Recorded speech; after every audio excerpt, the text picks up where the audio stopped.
जब इंडिया की बात हो रही होती है तो हीरोज के ऊपर एक ढेरों फिल्में बन गई, दर्जनों फिल्में उन्होंने अपने हीरोज पर बनाई स्पोर्ट्स से रिलेटेड, और उसके बाद वो फिर एक बूम, जो आप कह रहे थे कि 10 साल से वो आ रहा है, तो 10 साल में हर तरफ से सपोर्ट हुई, गवर्नमेंट से सपोर्ट हुई, स्कूल्स ग्रास रूट लेवल से हुई, मीडिया से हुई, कि वो पूरे कैंपेन चली और उसके बाद ये चीजें सामने आ रही। पूरी कौम स्पोर्ट्स को कभी हमने इतना सीरियस ही नहीं लिया, ये एक फैक्ट है, हमें मानना पड़ेगा।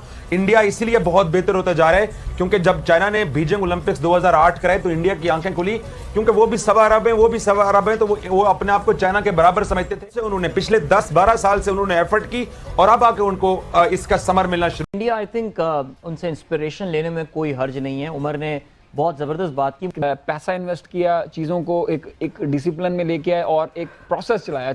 जो वेट लिफ्टिंग के अंदर मेडल भी जीत लिया, तो इसका मतलब है कि उनकी शुरुआत अच्छी है, तो आगे और मेडल आएंगे। हम सिर्फ शायद ओपनिंग सेरेमनी में झंडा लहरा के खुश हो जाते हैं।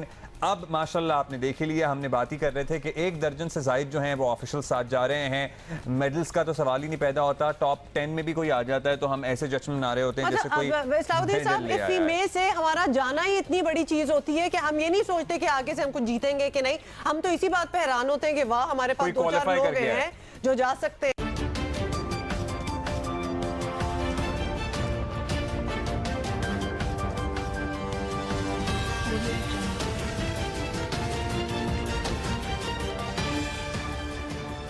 क्या ये पॉसिबल नहीं है कि प्राइवेट सेक्टर को आप इन्वॉल्व करें, ओनरशिप लें एथलीट्स की और एथलेटिक्स की, जहां पे खास तौर पे आप मेडल टैली में ज्यादा आगे जा सकते हैं। वो टारगेट्स दें, उन कंपनीज को इंसेंटिव दें कि जी स्पोर्ट्स में आप ये करेंगे तो इतना आपको हम इंसेंटिव देंगे। National pride, national cohesion, counter extremism, इससे बड़ी चीज, सबसे अहम चीज क्या हो सकती है? मतलब यार आप सोचो कि इतना बुरा हाल हो चुका है। ये सारा इशू ही गवर्नेंस का है।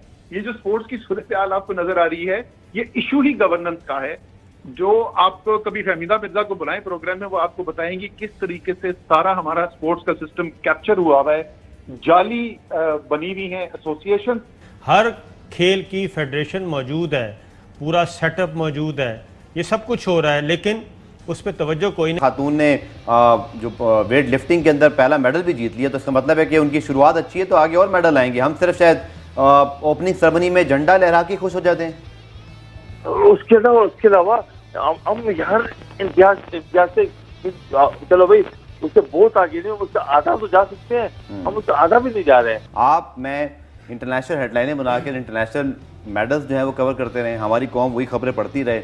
बस हम कहना तो नहीं चाहिए बेगानी शादी में अब्दुल्ला देव। फेडरेशन से पूछे ना कि आपने कौन सा खिलाड़ी तैयार करके दिए, सिर्फ 8 पोजीशन में आने के लिए। मतलब इतनी बड़ी तादाद में पूरी दुनिया से वो लोग क्वालिफाई करके आते हैं उन खेलों के अंदर जिनकी 4 साल ट्रेनिंग कराई जाए, तो आप क्यों नहीं हासिल कर सकते? बाकी दुनिया कर सकती है, पाकिस्तान क्यों नहीं कर सकता? बिल्कुल कर सकता है, लेकिन उसके लिए आपका एम होना चाहिए ना, आपकी एक विल होनी चाहिए, हमें ये करना है। मेरे ख्याल से तो करना ही नहीं है। स्पोर्ट्स का कल्चर पाकिस्तान में खत्म हो चुका है। सुनो, चैनल को सब्सक्राइब करो, उसके बाद घंटी बजा देना ताकि अगली वीडियो आपसे मिस ना हो पाए। Thank you.